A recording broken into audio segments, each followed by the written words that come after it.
into this week's entertainment news. I'm one of your co-hosts, Stephen, as you can see down there. Our other It's transparent. is John. I don't even have to say this anymore because we've got the signage here. Transparent. We are live and interactive, and thank you very much for joining us here on our YouTube channel and, of course, our Twitch stream. We are back doing live performances, and John's just so excited about it, I can tell. I just can't fucking point. I don't know, I just kind of flicked it. I went, there we go, that's me, there, Stephen. The reason for that is because we don't like being called guy with white shirt, guy with blue cap, that kind of thing. We have got names. So there they are, folks. No excuses now. What's How are you doing, guy John, with anyway? the white t-shirt saying? What accent is he speaking? I'm speaking Glaswegian. Did you see my response? I did, yes. Stephen's from the same place as Yes. me. From the same city. He was born within probably about 4 or 5 miles Yes. from where I was born. They can understand Stephen, these people. They can't understand me. These Same people s- being in the same 98% class. of the world. Same class as well. Same class, both working So it's class. not like we're Working came from class different heroes. Yeah, Stephen, I'm feeling fantabidozy, yeah, to quote a Scottish stalwart in the theatre yeah. scene. Yeah. Forget her name. Jimmy Cranky. Yeah. Jimmy Cranky. Yeah. Fandabidozy. I feel good. Yeah. Apart from wearing a hoodie, John, because we are wearing the same t-shirt. You're feeling hot. You're feeling warm. Yeah, it's incredible. What's the chances? Two for one. But there you go. This happened. I think it was the night we did Gianni, wasn't it? Yeah, I put a white version of it on. Negative, yeah. I bought that t-shirt because it's quite light and it's venti. Yeah. breathable. They are, especially this time of year. And my In job Scotland, requires me to run around a lot. What doesn't, but I like to run around. It's so very it keeps you humid, though. nice and- It is very humid, and we had a lot of thunder during the night. Oh, Well, did we?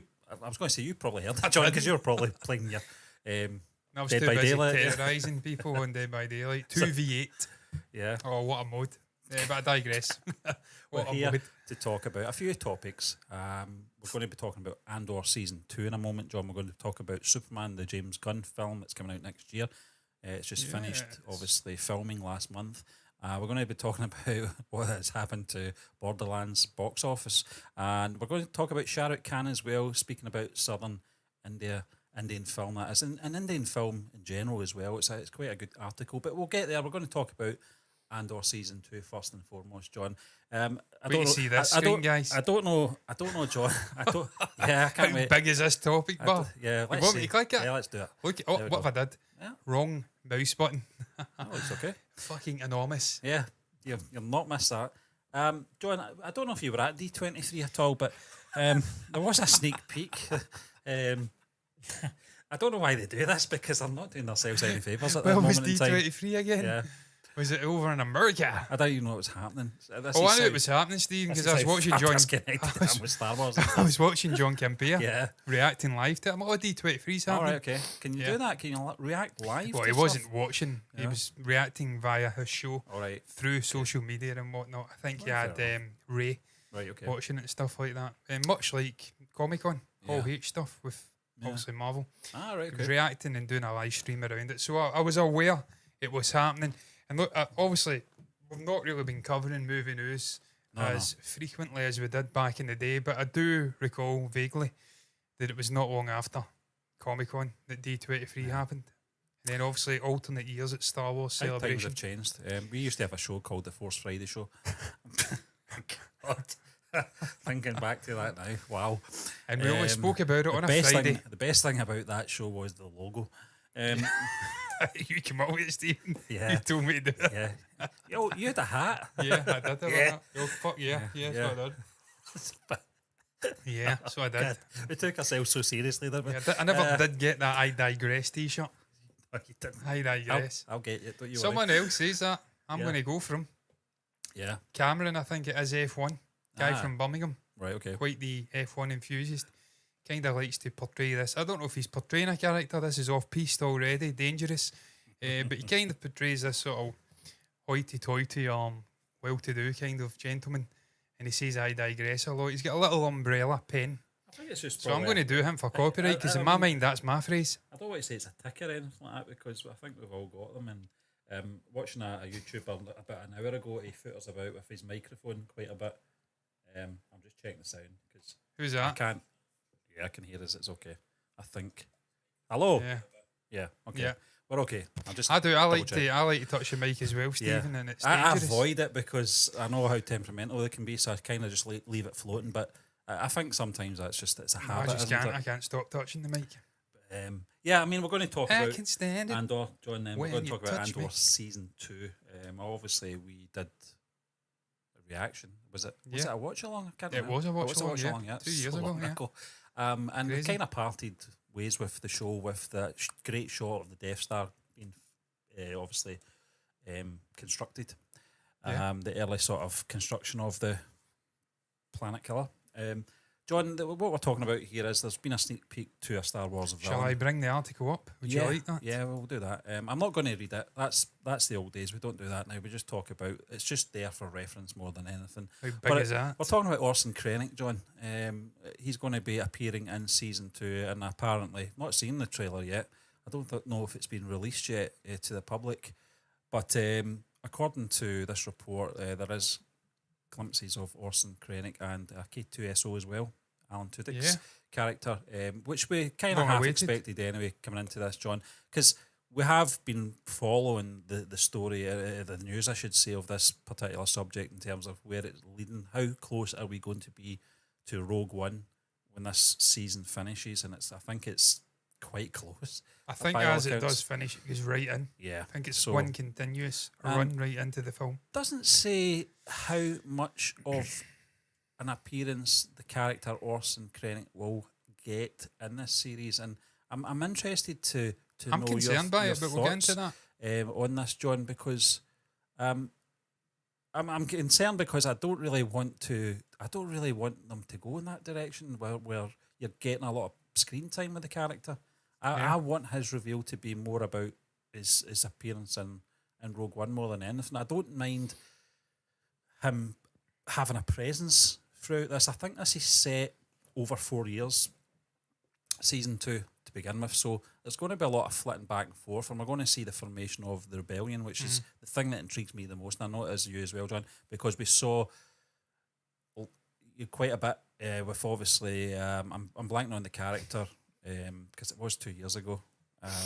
I knew you were. I can't remember his Skarsgård's I character. can't remember Stephen. I couldn't remember his It's name been when I was watching it.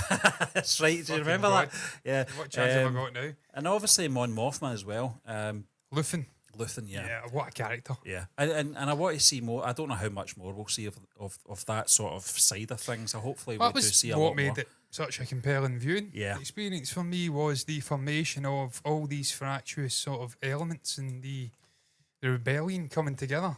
A lot of distrust and a lot of different walks of life finding a commonality, a sort of, I don't know, unity in the force of all this tyrannical stuff going on with obviously Palpatine at the top. Yeah. All the sort of sub-compartmentalised stuff going on with the Empire. The really lower goons, right down to brutality on the streets and stuff like that.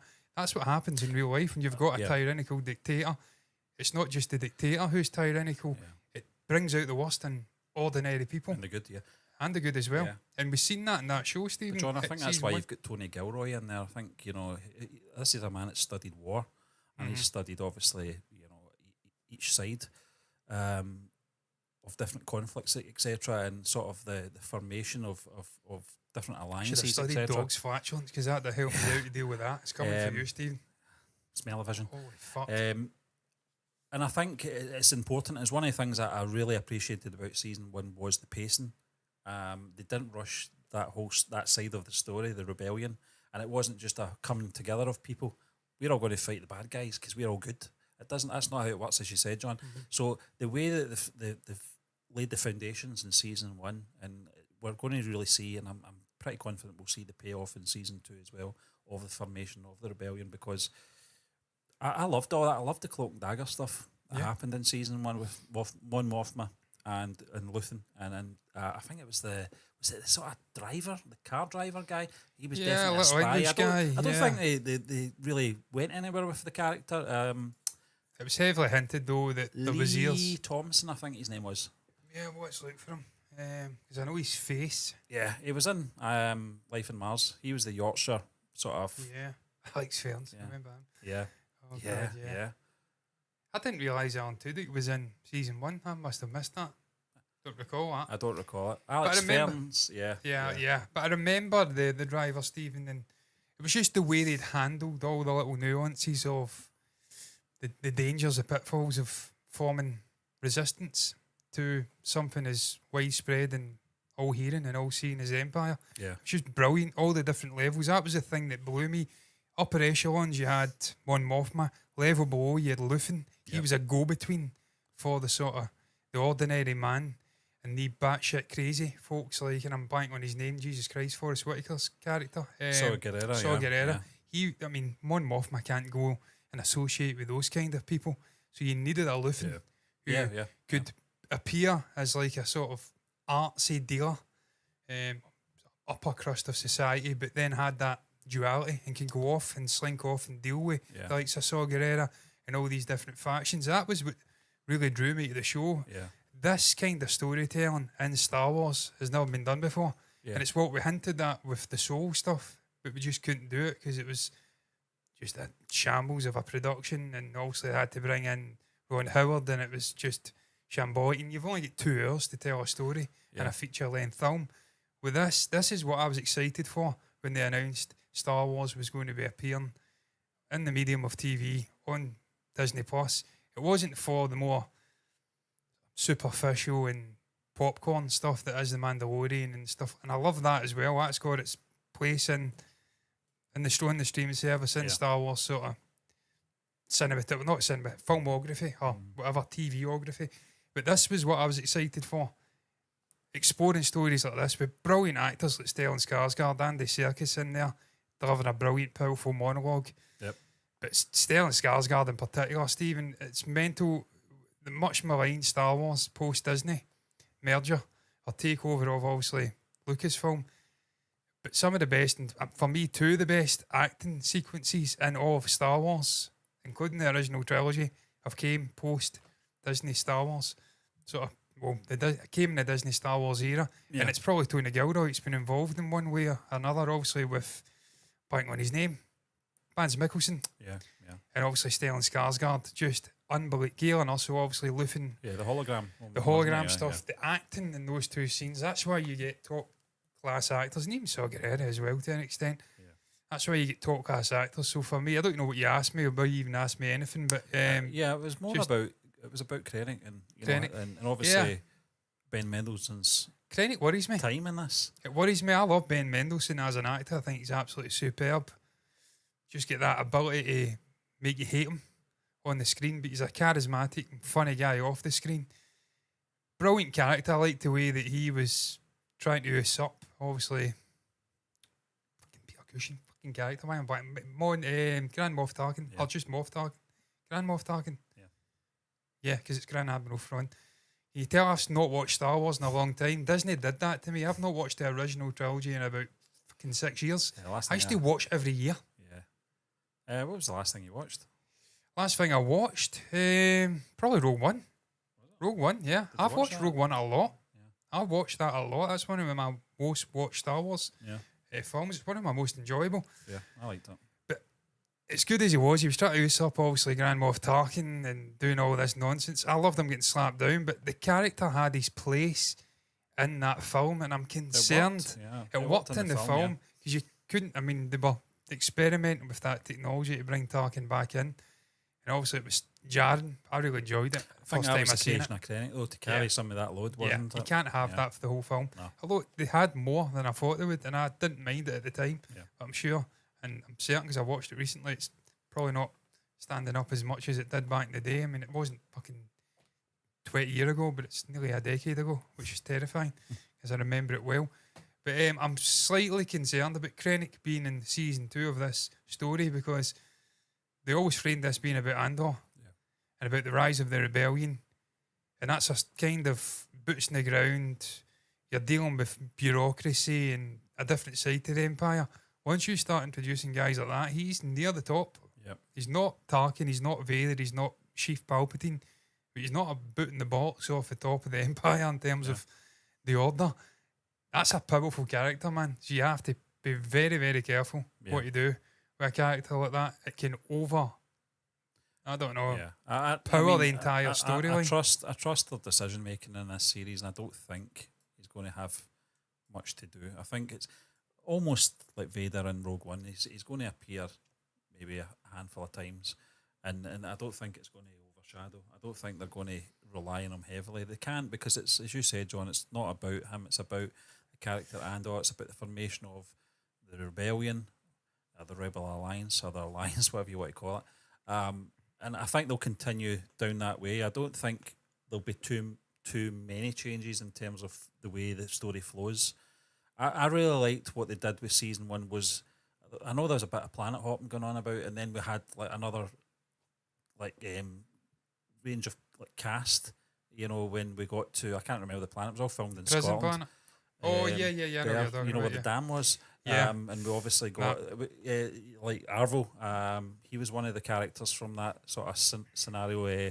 Cinta as well. Cinta Kaz. I'm just seeing the name Cyril there. That was a weird thing. That was one of the things I didn't. Yeah, really was like. that weird guy that was kind of mummied? That's what I'm going to use. He lived with his mother. Yeah. Yeah, he was a little bit of a mummy's boy, and he was eating the cereal and whatnot. I think he'll have a part to play in the second season, Stephen. I think he will. Sort of. I think he's hooked up with Dedra, Denise Goff character. Yeah. She was really. He's good. ambitious, Yeah. and she's ambitious. Yeah. So that may be what brings the likes of a Krennic in, that ambition and eye for detail. He'll spot that and he'll try and use it for his own means. But again, that's the level of villainry we had in season 1. It was Dedra. It was people like that, and Cyril, and small scale stuff. So if you're then going into a second season, then it's Krennic. It's a massive jump. It's a guy that's speaking to Vader. Yep. And he's mixing with guys like Grand Moff Tarkin. I mean, that's a massive jump. But understand, story-wise, they're not going to... I think it'll be a deliberate cut, Stephen, in season 2. I don't feel like this is going to be bridging seamlessly from season 1. I think they'll make a very deliberate play at jumping timelines like we used to see in Star Wars between movies. Just so there's a disconnect. Yeah. We'll be further on. We'll be closer to the events of Rogue One. Cassian will be more seasoned in the rebellion. Things will be more matured. Yeah.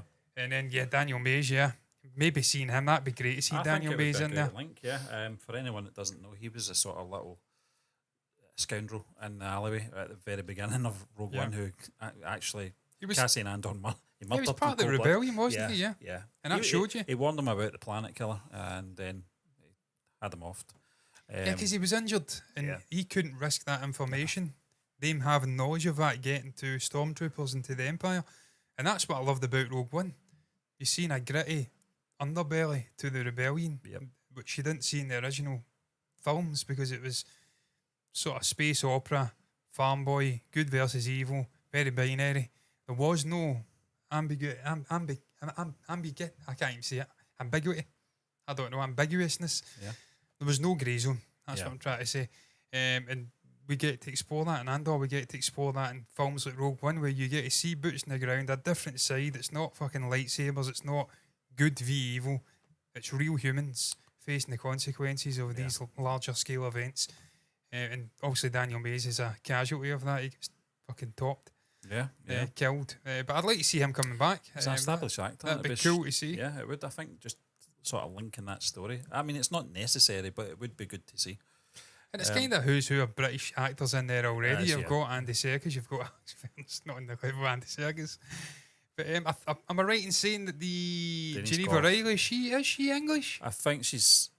Maybe. Could be Irish. Yeah. Could be, but yeah, British I know Isles, what you're talking about, Ireland kind of stuff. You've got a lot of established Gary actors Beadle in as there. well. Played Clem. And the guy you were talking about. I remember Gary Beadle being in EastEnders, I'm sure. James McArdle as well. Yeah. Is that the Scottish guy? Yeah. You know what? I hated him in it, but he's fucking 35. Yeah. Oh my God. He's the same age as me. Yeah. He's fucking younger than me. What is going on? That's wild. Yeah. But yeah, I mean it would fit.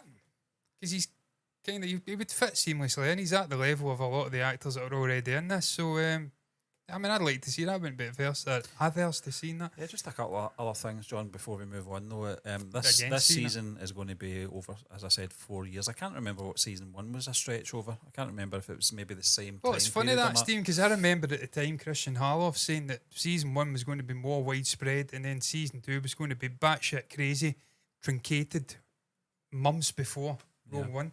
turns out that's not the case. Yeah. Perhaps maybe that was the idea at the beginning.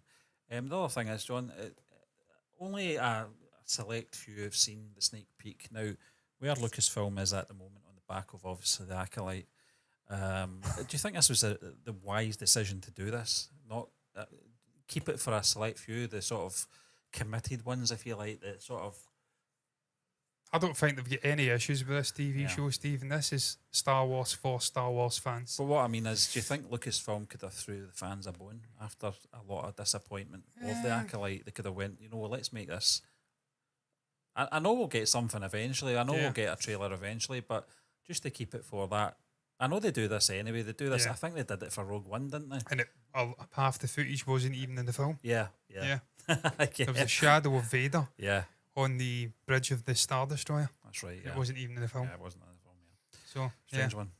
Yeah. Was that in his fortress? I can't remember, but it wasn't in the film anyway. And what we got in the end was great, and I thought they played the promotion brilliant for Rogue One. I remember it vividly. Yeah. The shots of the poster, the build up, it was fantastic. Stuff in Canary Wharf, them running. I don't think that was even in the fucking film either. In the end, but Stephen, getting back to what he says about Tony Gilroy, look, he's a real inspired choice to be working with Star Wars. He's not a Star Wars fan, but he's a wonderful writer, and he understands multiple genres. And just taking yourself out of the hysteria of the fandom can be the best thing at times. Because he can go in with a clear mind, what he wants to carry out story-wise, and then you can get other people in to maybe give some fan service. That's for that ties in. You get other people to do that, but you need the foundations of a great story. And if you've got a fanboy or a fangirl getting in there and just flinging everything, this is Star Wars, I want this, that, you lose the story. I don't know what happened with the Acolyte because I've not seen it. And I've got no real intentions of ever seeing it. I think out of the live action stuff just now, Andor is the standout for me. I like most of Ahsoka.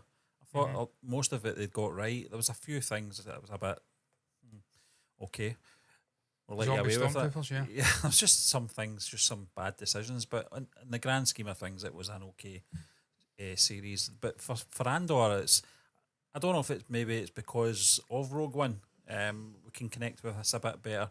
I'm not really sure, but I didn't even see that Acolyte, and I don't think I'm going to bother. You see, to be honest with you, I don't think it's going to. Power of one, power of two, the power of everything. That was enough for me. I don't even know what that is. Oh my god, Space Witches. Space Witches. Yeah. Okay. So we're going to move on. Give me Andor.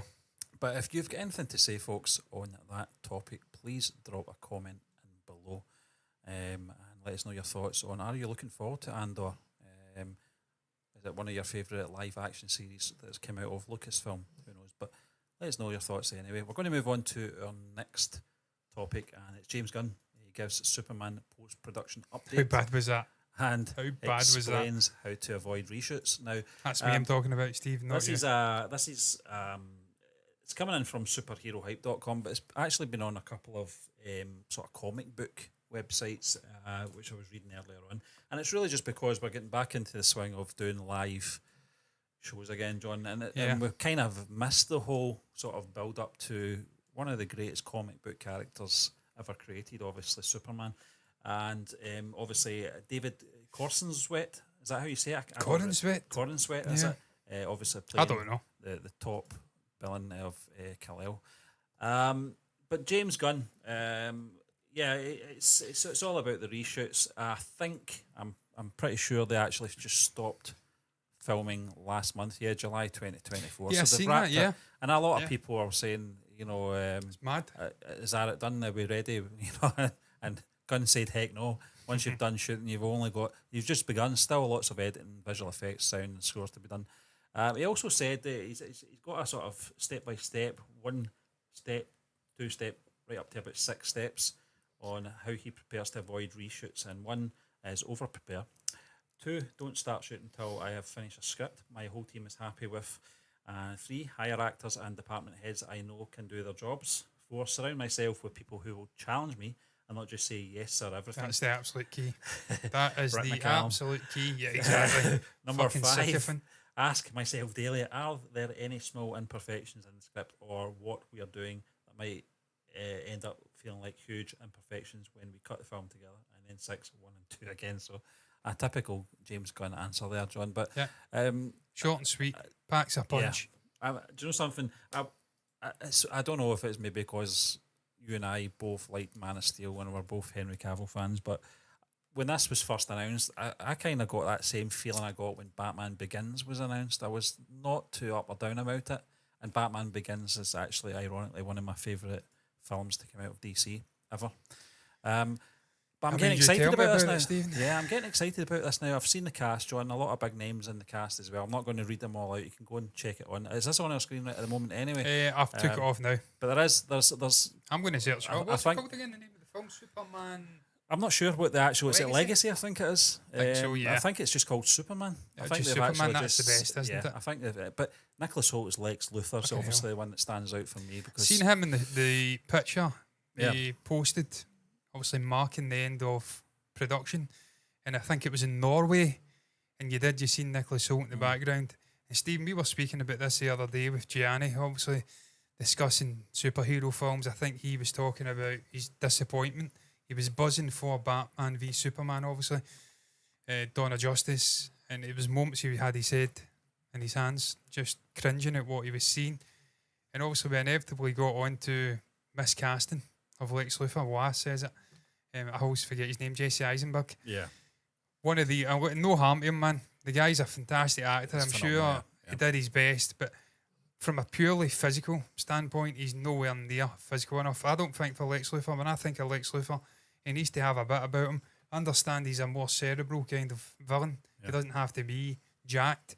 But Nick Hoult, I'm going to call him Nick Hoult, not Nicholas Hoult. I think he's like 6'1", 6'2". He's a big guy. He needs not just the cerebral side, but from a physical standpoint, you need presence. You need physicality alongside Superman. John, with Kevin Spacey as Lex Luthor in that Superman Returns. I thought he had the sort of venom in him. He had the nastiness.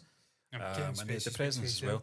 And then when you go to the Christopher Reeve sort of era, you've got the legendary Gene Hackman playing that role as well. And that was a fantastic actor. He's still obviously with us, thankfully. I think he's in his 90s now. I've seen a photograph of him. I saw one on social media the other day, John. Just looking like an ordinary dude. People were making jokes about his clothes. I'm like, the guy's in his fucking 90s, he's not man. an award ceremony. He can dress how he likes. What's my dog doing, man? But I'm looking forward to it, John. I'm looking forward. We know Nicholas Hoult. John, you know Millie Alcock, obviously, from Game of Thrones. I don't know. I remember she was in that Noel Gallagher video that we watched, and you said she was in something. I can't remember what it was. House of Dragon, yeah. She plays. I've not seen that yet. I'm going to watch it. I keep saying I want to watch it. Nathan Fillion's in there as well. Nathan Fillion, it's a fantastic cast. Sean Gunn. He's got to be Sean Gunn, I want Maxwell Lord as well. Yeah, Frank Grillo. Yeah, Frank Grillo. Fantastic actor, fantastic guy. But it all starts at the top, Steve. The casting of Superman has to be bang on. And right from the get-go, I think everyone was just on board with David Cornsvet, just from the looks, personality. He was like a young Henry Cavill. Yeah, he does. In that picture. Yeah, and he's a big guy. He's got everything really. He's got the hair, got the looks, he's got the physicality. He's a great actor, good personality. Everyone was on board with this guy from the get-go. He just seemed like the fit for Superman. Yeah. So I think he's hit the ball out the park. Well, maybe not him. The casting directors hit the ball out the park with Cornsvet. And then you build round that, because ultimately, and also the villain, Nicholas Hoult, you build round those two. Maybe Lois Lane as well, to an extent, because she's quite an important character. But the point I'm making is it's all about Superman. Don't get distracted. Just don't start introducing concepts fucking too early, prematurely, whatever you want to call it. Yeah. Focus on the character. Build this guy up, man. Yep. And then do something that's going to give him longevity. For fuck's sake, no more 10-year, 5-year, 6-year breaks after this. He gets his film and you build on it. Superman's one of the greatest cinematic characters of all time. Yeah. Yeah, I grew up with this character in various forms. The world needs a great Superman film. It's long overdue, man. It's nearly a decade, over a decade. So I'm praying to God this is good, man. I like the parts he's got in there. The fact that James Gunn has grabbed the bull by the horns, he's took control and directed it. He doesn't have to do that because he's a director and a brilliant director, no matter what some people say. But he's the overseeing sort of creative force at DC, and obviously Warner Brothers now with Peter Safran. He doesn't have to do it. He doesn't have to be hands-on. Yeah. I think perhaps John, for the first film though, I think it's probably the sensible thing to do. Yeah. Just to hit the ground running. He also has a vision. He has a vision, and he'll want to carry that forward into the other films with the other superheroes. But I think for this one, it's important that he gets his hands on this.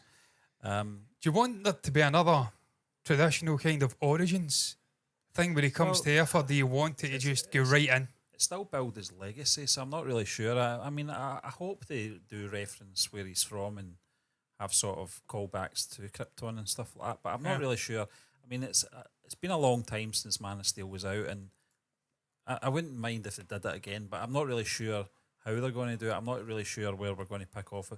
I don't really want to see them doing what they did with the Brandon Routh one. It's kind of the stories thrown in the middle of previous stories, if you like. I don't really agree with that. Was he not a continuation of Christopher Reeve, though? He wasn't he?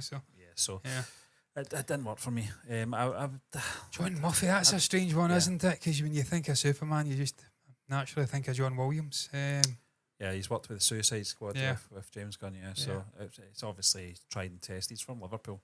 From the pool. So yeah, I'm looking forward to it, John. In fact, I was just having a wee think when you were talking. You know, when you're talking about superheroes, and obviously we've got Matt Reeves, the Batman 2 coming out soon as well. I've got to say, I think I'm getting more excited about this film at the moment. Anyway, I don't know.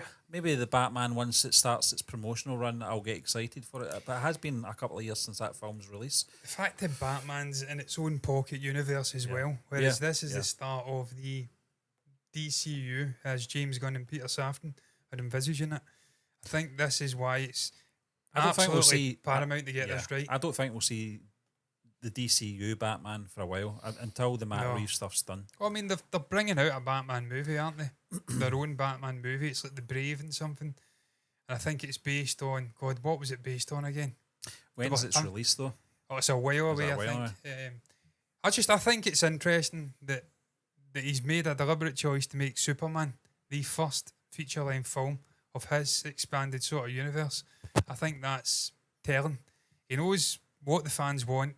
He understands comic book movies. He's worked under the likes of Kevin Feige, who's an absolute goat of production in this field anyway, comic books. This guy has got unbelievable knowledge behind the camera, in front of the camera, everything. He knows his shit. But fundamentally, he knows what the fans want because he's a fan himself. Yeah. And the fact he's given the Superman first, I think that just tells you everything you need to know. Yeah, the guy switched on. And I think he'll get it right. I think this will be absolutely fucking superb, this film. The fact it's coming out when? It's not got a release date yet. It's somewhere in 2025. It's got to be summer, isn't it? I think so, yeah. Surely. I don't know if it's coming out in 25. I may have to check that. You know that? 2025. I mean, they can change it's saying 11th of July, but I'm not sure if it's that, if that's the exact date or not. I think that's maybe a rumoured date. I'd love to know, just briefly, not going to linger too long, what we're dealing with in the summer of 25. Again, it can change and it will change. Thunderbolts, I mean, Superman's not worrying about Thunderbolts, let's be honest. No.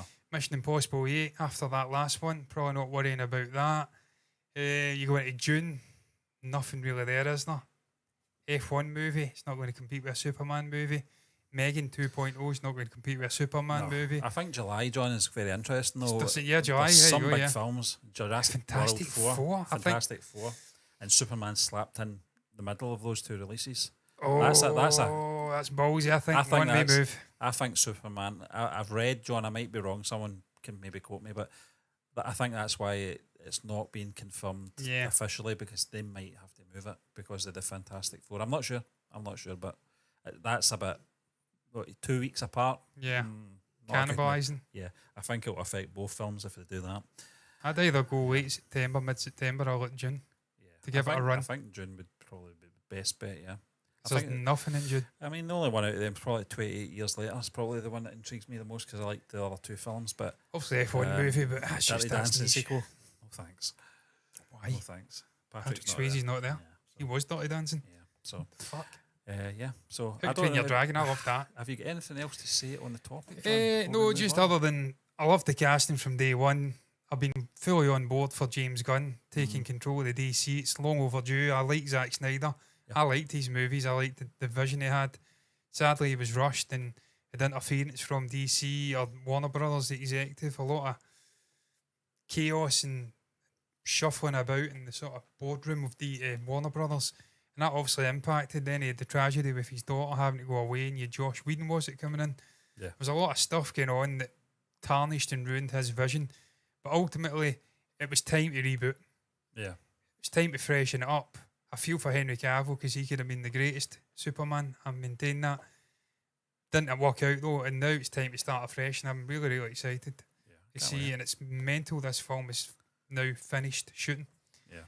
Because I remember this getting announced, and it feels like yesterday, and now it's in the can. Yeah, I'm looking forward So to there's that. something tangible there. Definitely. We're probably not long away from a teaser or something coming out. Well, that's the other thing, isn't it? You know, I think probably between now and the end of the year, we're certainly going to get some kind of teaser, and then probably get the full trailer just early 2025. Not just that, Stephen. The final thing I'll say, it's so important this because it sets the tone for the entire They've got to get it right. Expanded universe or whatever, cinematic universe.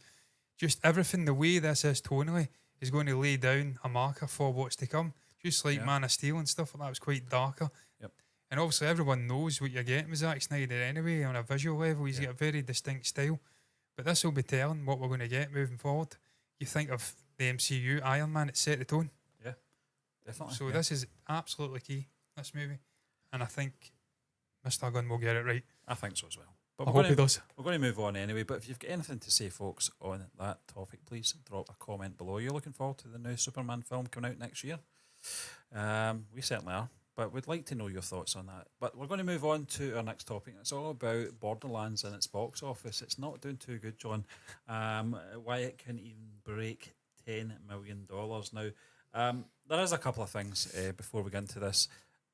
I think we mentioned, we were talking about this on CINE's channel, I think, a couple of weeks ago, this trailer, and I get good vibes from the trailer. I thought it was a very good trailer and a good promotion of the film, but by all accounts, John, you are probably more versed in obviously the video game itself. I think Played the first one. Might have let me borrow the first one, and I thought it was okay. I thought it was a good game. Yeah, Steve, I love sort of a dystopian, apocalyptic sort of environments, and that was absolute Mad Max. Some of the issues that obviously some of the Borderlands video game fans are having, some of the characters were missing from the film, and that caused some initial disappointment. But also, some of the dynamics between the characters were altered as well, which it's not a good thing to do if you're relying on that fan base from the video games going into the film, because if you're not a fan of the video games, you're not really going to know too much about what the film's about, other than the promotional trailer. But it's not doing too good, is it? No, Stephen, I mean, I've spoken about this in the past on this channel. Obviously, the trials and tribulations of, I don't know, what would be the word I'd use? Adapting, that's the word. Clearly not been doing live shows a long time now, and I'm starting to forget the lingo of movies. Adapting and slew. Slew's another one. They love the word slew in the sort of press, movie press. There was another word I was going to use, but I'm not going to, because I was thinking of Grace Randolph, and it was giving me nightmares. What I think about Grace and a fucking weird robotic The Irishman voice. But yeah, adapting, it's always a really tricky, because you've got established stories and characters and a whole fan base that are connected and invested in the video game side of things, but obviously outside of, I don't know, what are they called again? That, I mean, again, I don't play on PlayStation anymore. But yeah, Naughty Dog, was it, that done The Last of Us and great video games with brilliant immersive stories. There's a couple of Japanese ones as well. Them aside, in the main, you think of video games, the story is usually okay, but it's more about the mechanics and playing the game itself. And if the story's there, then brilliant. You can maybe count in two hands the amount of really compelling stories that are right up there with the best movies that have been released.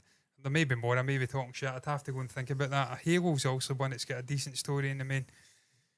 The Last of Us is a couple, but in the main, you don't really think of outstanding fucking Oscar-worthy adapting stories coming from video games. You think of the ones that have been adapted in recent times. Tomb Raider, it's a bit of fucking female, I don't know, archaeologist. I mean, it's basically Indiana Jones, isn't it, at that point? But not as good, because you've not got Harrison Ford. You think of that fucking one you played in the 80s with Dwayne Johnson. Rampage. It's a fucking side-scrolling fighting game. You're making a movie out of that, really? Assassin's Creed get an interesting story, but again, it's really about getting back and exploring these historic time periods and brilliant immersive gameplay. You're jumping about and grappling onto things and you're fighting multiple people. Maybe they are Arkham games, but again, you've got great, compelling Batman stories in animated and in live action form. So it's always really tricky getting the balance of video game stories making the jump to film, because you'll piss people off if you start changing it too much for a new audience and freshening it up, and that's almost required. You don't want to retell the same story again, because everyone knows it beat by beat. You can see you do that with a book as well, but how many people read the fucking books compared to play video games? Probably a small number, which is tragic for the human race. But like the Time Machine, the Morlocks, those weird future people, well, we have books, you touch it, it goes to dust. That's modern humanity, really. We're not really reading much now, and it's tragic. We get our sort of artistic works from film and TV and TikTok now and YouTube Shorts. So it's really tricky, man. You need to digress. Really tricky. You need to get the balance right when you're adapting video games. You don't want to piss off everyone, make a really shit story that pisses all over the legacy of the video games. Likewise, you don't want to just rehash the entire story from the video games, because people who play the video games will say it wasn't good anyway because it was already done in the video game and they preferred that. So it's tricky, man. I don't know. I've not seen this movie.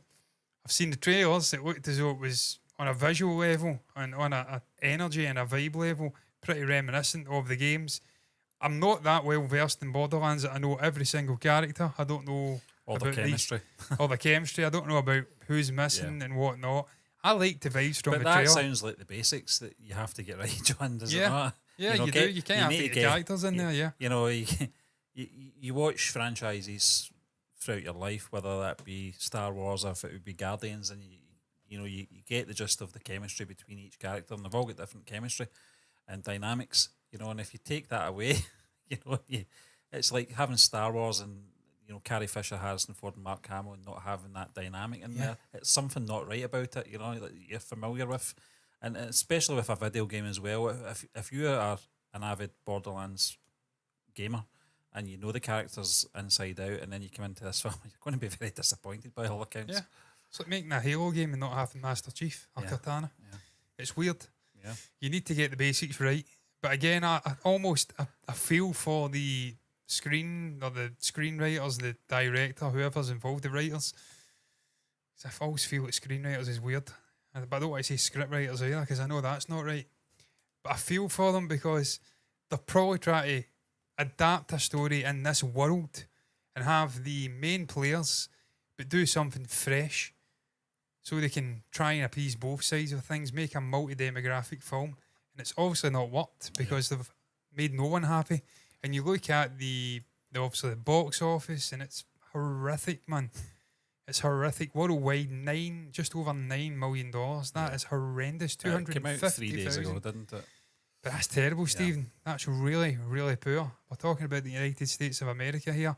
$8.8 million. It's the biggest film-going audience on earth, and you can only muster $8.8 million after 3 days. That is John, I know horrific. You have got obviously the other theory, not just obviously the chemistry and missing characters, but obviously the time and the placing of this film's release. You've got Deadpool and Wolverine out, and it's just crossed over $1 billion, and it's going strong. 3 weeks, just under 3 weeks, $1 billion.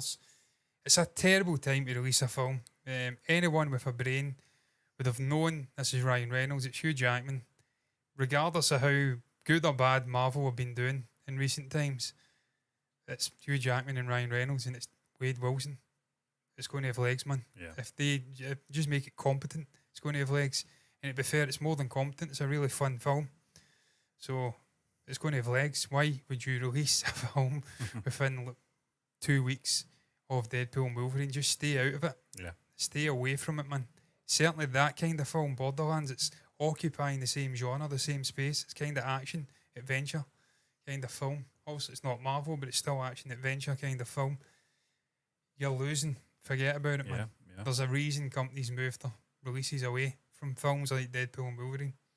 You've literally got one Marvel movie in the calendar year, and you've put your fucking film right in the middle of its run. Do you think perhaps maybe, and I'm not saying this for a minute, this is right or anything like that, John, it's totally wrong, but you think perhaps maybe the studio have thought, it's got Kate Blanchett in it, so what can go wrong? Do you think they've relied too heavily on the cast in this, and obviously the actual brand of Borderlands that they've just thought? And well, I mean, Steve, that's another thing. I mean, I loved the first Borderlands game. I did. It was brilliant. I don't know if it's based off a comic book, so there's another sort of source material out there, but it doesn't jump out as being the video game franchise of the last 20 years. There's other ones that are bigger and better. I mean, you had Tom Holland, you had... Who else was in that fucking film? Why am I blanking on him? Mark Wahlberg, the Wahlberger himself. No, not Far Cry. God, what's it called? Again, it's a PS, it's a PlayStation one, and I don't play PlayStation. I've not played PlayStation in years. But that franchise came out. Unforgiven. No, it's not Unforgiven. That's a fucking... I know one you're talking about. You know what I'm talking about. I'll look it up. Actually. That's a far bigger game franchise than Borderlands, and it didn't do well. So this is not something unique to Borderlands.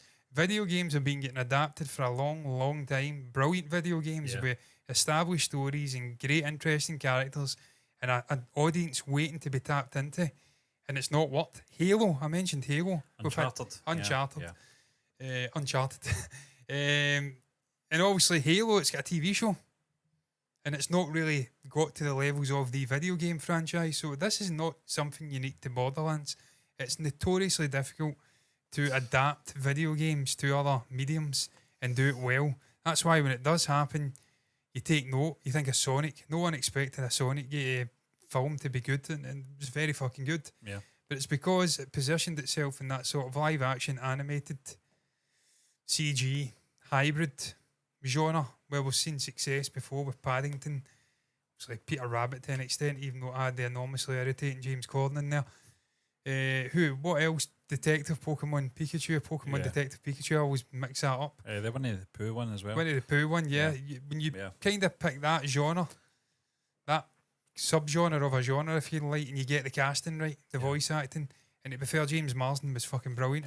He was, he really Sonic, was. Yeah. and you've got Jim Carrey in there. Yeah.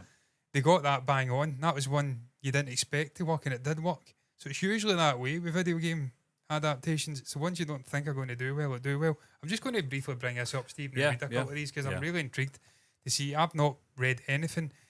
8% in Rotten Tomatoes, 50% but with the audience is still not great. Literally 8% of the reviewers have rated it fresh. I think that's the way that works. 92% have rated it rotten. That's horrific. The audience, only half the audience kind of like the film and the other half don't. That's not good, man. You can see here, I try to pick the bigger ones, but I'm going to pick some audience members as well. The movie was carried by Kate Blanchett. I'm not saying Blanchet. And Kevin Hart. The effects and colour palette was nice. Everything else was just average at best. Nothing that works about the games has been adapted intact in this ugly, boring, truly inept piece of filmmaking. Video game movie adaptations have spewed out some serious clunkers over the years and a half. Assassin's Creed, Michael Fassbender. Yeah. But even by the lamentable standards of the genre, Eli Roth, and it's Eli Roth as well, reshoot plagued Borderlands is abysmal. So there you go. It's not getting love from the critics. It's not getting love from the regular audience. It's not getting love in the box office. It's clearly a flippity-floppity flop just of read a movie. The comments there, John, about character development or lack of it. I always find that in these video game adaptations that they rely on the sort of the video game arc that, you know, they're relying on the gamers. They'll know the characters well enough to not bother about the development or any investment in them. And it seems to be the thing over and over again. And you mentioned Tomb Raider, John. I liked the games when they first came out in the PlayStation back in the late 90s. But I just felt the adaptation of the film just was a bit of a disconnect because it didn't feel like the same character. Lara Croft, wasn't it? Yeah. Just didn't feel the same, and that's nothing I didn't mind Angelina Jolie. It's nothing to do with it's nothing to do with Angelina Jolie, who's a fantastic actor, but they weren't the worst. No. And even the Alicia Vikander one, it wasn't as good as them, but it wasn't horrifically bad.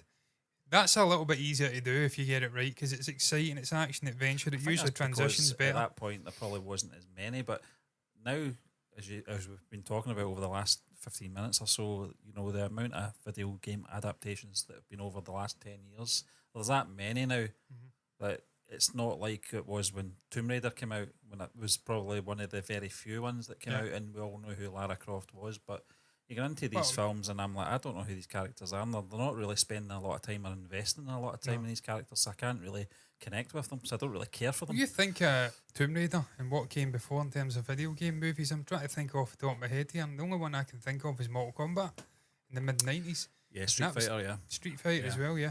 Mortal Kombat wasn't great. No. I've still not seen that remake, and that looked Fighter, fucking really good, by the way. I need to watch that. Seen the first 10 minutes, and I actually enjoyed that. They released that online. And there was a Super Mario Brothers one with... horrendous. 92 or something, 91. Yeah, Bob Hoskins, yeah. Really poor. Yeah. So there's not... Prior to the Tomb Raider franchise, there wasn't a lot of video game sort of movies doing well, getting adapted successfully, and it's been a problem for the last 20, 30 years after sort of Mortal Kombat and then post Tomb Raider, Angelina Jolie. It's definitely a medium issue, because we've seen films adapting well into video games. Well, I mean, like The Last of Us seems to be Galaxy. doing well, Stephen. HBO, it's doing well. But that's HBO. They always get it right. They won't touch something unless there's real good foundation material there to mine out of. I think it's a problem because video games, by their very creation, they've got a story and it can be compelling, but it's for video games. Yeah. And it's user interactive. You can, the best ones that I've played, you can kind of chart the story and influence it and change the ending. Yeah, I you think are of the character as you well. think of like Knights of the Old Republic and stuff like that. Alan Wake. You can change things and it's interactive. The best movies get adapted from novels where you've got real detail. Yeah. You've got a lot of source material to mine out of, and for the actors to go and appreciate and get the nuance of the character. Actors ain't got time to sit and play video games, man. They just haven't. They're fucking busy people. Yeah. I mean, I've got time. And even then, I've not got time to play games like I used to. I used to sit and just dedicate hours playing games like Fallout. I ain't got that time now, man. I just ain't Football got Manager. it. Yeah. Football Manager. I used to spend fucking hours. I ain't got it. Yeah. Actors ain't got time to sit down and play a game. So what are they being gave to walk off of? I think Alan Rickman. You talk about time. I remember when you used to get, like, if whether it was be a FIFA game, a Pro Evolution, or it would be Football, you'd actually get and customise everything to the exact specifications. Yeah, it was Pro Evolution, and as you said, you just don't have the time to do not that. Not got time for that. Yeah. No. That nonsense. Lucky if I've got time to play like 6 games a Dead by Daylight. But we're going to move on, John, because I know we're trying to get in a few trailer reactions before we finish recording tonight. But if anyone's got anything to say on Borderlands and how it's performing in the box office or not performing, let us know in the comments section. We'd be very interested to know your thoughts on the film. Have you seen the film? Are you intending to see the film? Are you being put off with those box office numbers that you're not going to bother seeing the film now? Who knows? But let us know anyway. We're very interested to read your thoughts. We're going to move on to our final topic, and it's all about Shah Rukh Khan. He has been at the Locarno Film Festival, and he's been speaking about South Indian film. He's actually been talking about Indian film in general, John. And I've just kind of highlighted, it's a very in-depth article on Sadly, the I Indian can't Express. bring that article up because it's just... Maybe I can, actually. It's pretty big, but don't worry about it It's anyway. the orientation. Yeah. It's left to right. There's really no borders. Yeah. Winds me up. The Indian Express is an esteemed publication. Yeah. You need to get someone better working on that website, man. It's totally unacceptable. Come on, condense it. Come on. But I'm just going to read this for bit, John, because it kind of covers the sort of essence of what Shah Rukh Khan is getting his point across.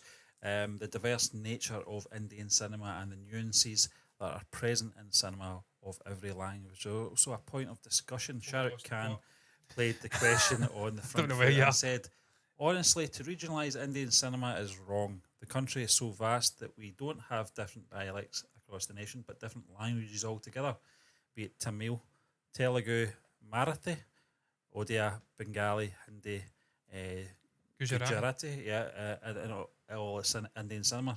As a keen observer of Indian cinema and having worked with stalwarts from many of these languages, Shah Rukh Khan astutely pointed out some of the best storytelling comes from the south of India. Some of the greatest superstars of Indian cinema are from Tamil, Malayalam, Telugu, etc. Of course, we know of them in India, but with films like Jawan, Bahubali and Triple R, everyone is noticing it actor who often ropes in South Indian technicians in his Hindi films. Opined that the South cinema is really fantastic, both cinematically and technically. After working with Mani Ratam Sir in Dilzi, I wanted to work in the South genre film. It wasn't enough. I worked with a South Indian director. So you can read that whole article on the Indian Express. It's very interesting, John, but he's got a taste for it. And he does mention the likes of further down Vijay Sethupathi. I think a few... I think we actually covered the sort of other side of that, Vijay Sethupathi reaction to Shah Rukh Khan's comments on his acting, etc. And we are obviously big fans Shah Rukh's of both. always been very effusive with his praise for South Indian cinema and its actors. It's something we've covered before. Yeah. And I think that speaks volumes about the man. He's a very humble and gracious guy, and he'll not just hold all of the limelight and praise for himself. He is quite willing to give it out to other people. Very and you've generous, seen it touched Vijay Sethupathi very deeply. The guy was really taken aback by Shah Rukh giving him praise. I mean, Vijay is a brilliant actor in his own right. He's a big name in the south of India. But you see how much it means to him to have someone like Shah Rukh Khan giving him praise. But Stephen, I think he's right. We've seen cinema, a lot of Indian cinema, from the north, from the south. There's still regions we've not dabbled with, the likes of probably McLaughlin and Kerala cinema. We've not seen a Mahanlo film yet, but we've seen a lot of Telugu and Tamil cinema, and we've seen a lot of Bollywood stuff up north. And some of the best stuff we've seen has been down south, and it's maybe been from 20 years ago. But they've not had the budget, not had the visuals. But when you've not got the budget and you've not got the visuals, you have to make do with what you've got, which is actors just delivering stunning performances and a great script. It's like going back to when Hollywood didn't have the budget back in the 1970s and 60s, and they had to make do with what they had. Maybe set design and maximising the acting and the script and making it a compelling watch. I think of the original Star Trek. Didn't have budget, but it was able to compete with other things at the time that did have more of a budget and were probably more visually spectacular. You think of Stanley Kubrick, he was making Space Odyssey, probably around about the same time that Star Trek was a thing, with Gene Roddenberry. Total different ends of the spectrum in terms of budget, to the point where people think Kubrick could have fucking hoaxed the moon landings. That's how good he was. To tomato sauce blood. Star Trek, but Star Trek's a compelling watch, man. It's brilliant because they had to rely. On the actors, on the script. You have to excel in different areas. Bollywood's always had more money. I think it's starting to change now. The south of India is now starting to get more investment. We've seen the visuals just go off the charts in the last 15 years from films we've been watching. We've not been watching for 15 years after Stress, but I think in terms of pan-Indian cinema, I think and anyone that's watching this may want to correct us here, but I think you're seeing more films releasing the sort of pan-Indian structure of films, whether it be an actor from the north, the main lead. I mean, with a South Indian director, you're seeing more of that. I think the likes of your man from Bahubali, Prabhas, who's one of the biggest ones that do pan-Indian. I think over the next 10 years or so, you're going to see more of that. I don't know how prominent it was maybe 10 years ago, pan-Indian, but certainly there is barriers being broke, John. And I think the likes of SRK took that responsibility to make a statement like that, to say that he enjoyed his experience working with a South Indian director and he wants to do more, not just with that director, but with more actors as well. I think it's important as well, Stephen. We've spoken about this before. It's alien to us, the regionalisation of film in India, and people from the north and different regions in the north and in the south won't watch other regions' movies. Someone from Kerala won't watch Tamil. They'll remake the movie for their region. It's been with an their education, actors. for definitely two of us, and you're absolutely right. And you know, some people are very territorial that way, and they're every right if they want to be that way. There's a lot of bias as well, and sort of prejudice, favouritism, and sort of shadism. I mean, that goes on in India, which just mystifies me. To rewind back maybe about 5 years ago, I bravely put on a poll, and John says you're going to get fucking murdered for that because I didn't understand the whole studio thing in different territories. And I think I did a sort of blend between different areas. Who's your favourite actor? It's just an absolute shit show. Yeah. And you learn from it. Because we couldn't understand it, as you said, John. I couldn't get my head round, because you made a reference to Bollywood. I think we were watching maybe something from South India very early on this journey. And oh God, and they killed me. Yeah, but you learn. God, yeah. You do learn. Steve, it's to the point where we've been in restaurants, so you've been having a phone call with somebody from India, and you've mentioned telepathy. They don't know who he fucking is. I was thinking we were in an Indian restaurant, and I kept trying to hint, look, absolutely name drop actors and whatnot in films, and they're like, don't know who that is. You mentioned Vijay Sethupathi, and it was like, but then I think I was trying to get a song. You mentioned SRK, and they knew who exactly. They were playing music, and I was trying to get a song played, and I'm like, look, I know this. Can you play this? Yeah. And they'll just don't know who that is, and I'm like, what are you talking about? Yeah. I'm a fucking Casper the Ghost, white, random Scottish guy, a million miles away from India. And I seem to know more about these guys than you do. It blew my mind. I think it probably blew their mind. This white guy from Scotland is talking this way. It's like, what the fuck is going on here, man? But yeah, it's crazy, the regional aspect of cinema and remakes with different languages and different actors. Hopefully they're starting to get over that now. Hopefully with guys like SRK leading the praise for South Indian cinema, we can see more watching it with obviously captions and subtitles and appreciating the original work. I'm not saying that didn't happen before. Yeah. I'm sure there's some people watch it with captions. I think they probably wait until it's remade in their own language. And we need to get away from that, because there's some brilliant films from the south of India. We've seen them. Super Deluxe, Ajuran, I think. Was that the name of it? Ajuran with Danush. Also, some of the telepathy stuff has been brilliant. The likes of Kafi as well. Kaifi with telepathy. Yeah. Kafi's the name of the actor. Kaifi. There's two Kaifis though. Yeah. There's a Kaifi with Lokesh and there's a Kaifi with telepathy. Just some of the stuff, the Telugu stuff we've seen, and then some of the North Indian stuff is brilliant as well. So I think there's a lot of bias been there, institutionalised over decades and decades of people watching North Indian stuff and just assuming stuff from down south is shit. I think it's funny though. I think it wasn't until I think we watched Leo, I thought it just has a feel of that South Indian vibe to it, they call them Masala movies. I think that's one of the disparaging comments from a lot of people outside of the south of India. Masala movies, meaning we had been 4 or 5 different genres. We had been watching a lot of Bollywood at that point, John, I think, and obviously web series as well from the north. So it was just that sort of you have to condition yourself into it, because there is glaring, obviously, differences in terms of, as you mentioned, the production, John. And I always feel the South Indian films focus heavily on society more than, I'll probably get crucified for saying that, more than the North. I think you're right, Steve. I think that North seems to be what we've seen so far. I'm not saying every film, because we've seen some absolutely cracking drama films as well, but predominantly from what we've seen so far, it has been very bombastic films, very action driven, but that's only because of their choice of film. I'm not saying every film in the North is like that. The vibe I get is that North Indian cinema is all heavily influenced by Western film industries and life in general. We've seen that with obviously what was it called again? Class. A lot of Western sort of stuff coming in there.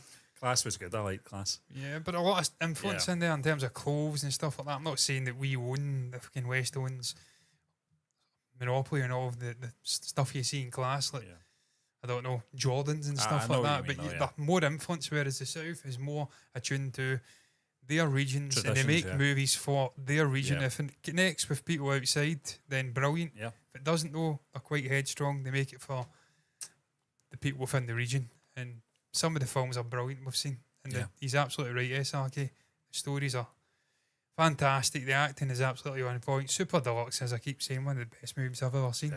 Absolutely really fantastic. I like those kind of multi-perspective, crazy stories that interlink, and then they just go batshit and then they come back again at the end. It's just, when you can master that kind of storytelling, you've got a winner chicken dinner, as we like to say over here. So you see the way I blended that there? Let's just over here. So fucking slow, wasn't it? Now it's quick. Yeah. I wasn't doing that before. It's warmed up. Yeah, it's kind of like, and now it's went from a 1-inch punch from Bruce Lee to, I don't know, someone's incredible. So me try to do a 1-inch punch. But yeah, fair play to Shah Rukh Khan for being effusive in his praise for the south of India and their films. He's absolutely spot on, but that's not to say that North Indian cinema is shit, because on the flip side, we do have a lot of disparaging comments saying, the North's this, it's that, nepotism, they're doing it wrong, blah, blah, blah. Just, can't we all just get on? Peace and love, everybody. Peace and love. Can't we all just get on? Both are great. Both are great. Peace and love. I'm not going to sing with each song. I was going to do a song. What? He's a bit my age when he was singing that. Fucking hell, Ringo. But I digress. What was your thoughts on Shah Rukh coming out? I'll do Stephen's little bit at the end there. I'll do it much worse. Anyway, shebang. Yeah. You want me to just do everything then? Yeah, let's do it. What's your thoughts on all the topics we touched on in the show then? What's your thoughts on Andor season 2? Not potentially, it's fucking confirmed. Ben Mendelsohn's going to be back as director. Orson Krennic. Do you agree with it? Is that something you want to see? Or do you share some concerns like I think me and Stephen do, that he's potentially overpowering a plot that's been more grounded and more human in scale? Not to say that Krennic's not human, he very much is, but he's a very powerful human with influence. What's your thoughts on it? What's your thoughts on James Gunn speaking about Superman and the art of lessening reshoots? I'm not entirely sure. I've seen the wisdom in less reshoots, because I think of one of the films that had no reshoots and it was fucking terrible. The Last Jedi. Rian Johnson, no reshoots. It was shocking.